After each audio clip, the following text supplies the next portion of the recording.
Recently, we received a lot of updates, including new information on the Pyro Traveler, who might be the strongest among all elements.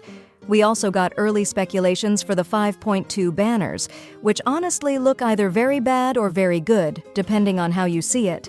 Additionally, there were updates on new maps for the next version, as well as some information on upcoming maps in Snezhnaya and a few more details. So in this video, let's take a look at those changes. Save up to 20% on Genesis crystals at lootbar.gg. All you need is your UID and server, link in the description. Most of the information shared in this video comes from Flying Flame. Let's start with the speculated banners for the 5.2 update. According to Flying Flame, in the first phase, we will get a new 5-star character, Chasca, and a 4-star character, Ororn, alongside a Klee rerun. Yeah, it's not that exciting, but in the second phase it said that we'll get Venti and Albedo reruns.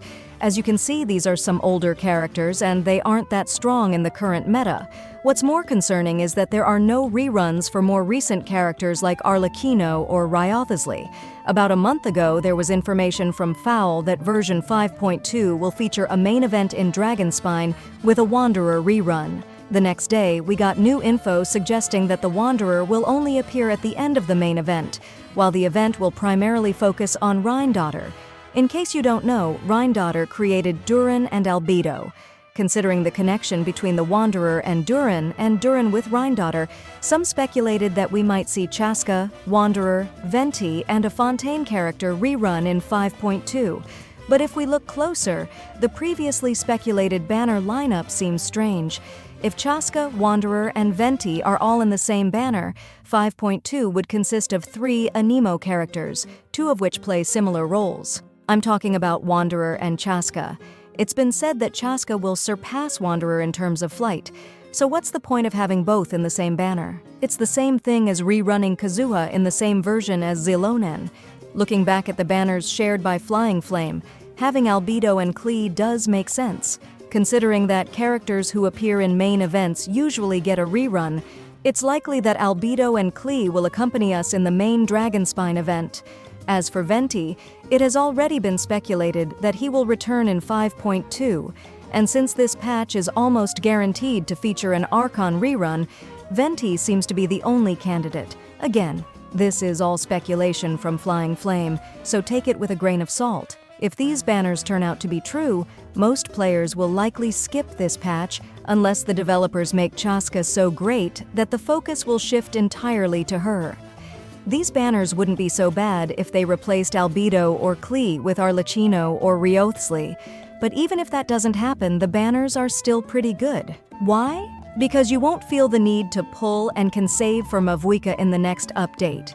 Mavuika's banner is expected in 5.3, so if 5.2 doesn't include any OP characters, it's a win for F2P players. All Archons are very valuable units to have on your account, and Mavuika won't be an exception. Currently, Mavuika is a 5-star Claymore user, as we saw in the Capitano and Mavuika fight scene. It was also mentioned that her kit includes a whole bike, so it's very exciting to see how her abilities will turn out. Besides Mavuika, you can also expect to see Citlali's release in version 5.3.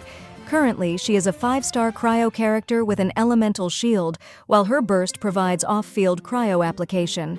It's likely that Mavuika's banner will be in the first phase, with Citlali's in the second. Version 5.3 will include the next Lantern Rite, and according to information from Flying Flame, this version will feature the next Chronicled Wish. This time, it's going to be Liyue-themed, which isn't surprising. Considering that the Lantern Rite takes place in Liyue, we'll also get a free character and skin, so I'm really excited for it. Speaking of 5.3, this patch will finally introduce the Pyro Traveler. It's odd that we don't have the Pyro Traveler right after Natlan's release, especially since the Traveler's element usually helps with exploration in the new region. But this time, we'll see the Pyro Traveler in 5.3. You might be thinking, what's the point of releasing the Pyro Traveler in 5.3 when no one will be interested? Well, according to Flying Flame, the Pyro Traveler is going to be meta. It's said that their kit is similar to the powers of the Harmony Trailblazer in Honkai Star Rail. Personally, I've just started playing Star Rail, and I'm still in Belobog, so I can't say exactly how strong the Harmony Trailblazer is. But if the Pyro Traveler is going to be a useful and strong character, it explains why they'll be released in the 5.3 update. According to the same source, in the 5.3 main story, the Traveler will save something and merge or transform with it. This might be related to the Traveler acquiring the Pyro element. Could it also be connected to Xbalanque somehow? I honestly can't wait to see what happens in the next Archon quests. Oh, and by the way, it seems we'll get 2 new tribes in version 5.2. The first will be the Flower Feather clan. This is the same clan Chasca is from, so it's not surprising.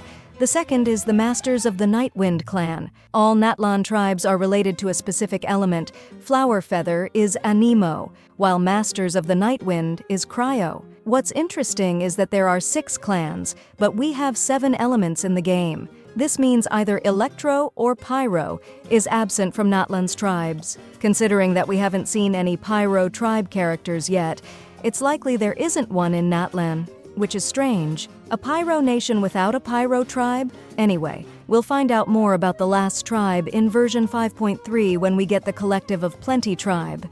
As for the new map, we got info from an interview with Genshin developers.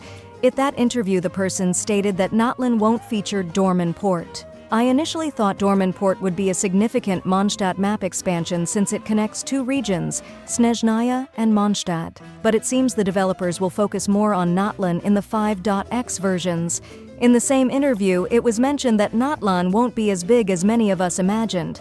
After Sumeru, the developers decided not to make the future regions too large. So Sumeru will remain the biggest region even after Snezhnaya is released. Yep, you heard that right, Snezhnaya will be smaller than Sumeru. It was also mentioned that all Snezhnaya character designs have been finalized, but there's no information on the Tsaritsa yet. Now on to the new glider in 5.2. I recently made a video about the Kenria-themed glider coming in 5.2, but it seems there will be another one. The new one will be Natlan-themed, and you'll be able to get it for free by increasing your reputation in Natlan. The glider features red and black colors, which is great considering there aren't many red gliders in the game. We also have a new redeem code for 60 Primogems, valid until the end of 5.2. I leave it in the description, so you have plenty of time to claim it. I'm really looking forward to Xilonin's release, which will happen in less than a week, but I'm also excited about the main event in 5.2. Can't wait to see it play out in Dragonspine. What about you? What are you most excited about in the upcoming versions? Let me know in the comments. And if you want to save up to 20% on Genesis crystals, visit lootbar.gg. All you need is your UID and server. The link is in the description.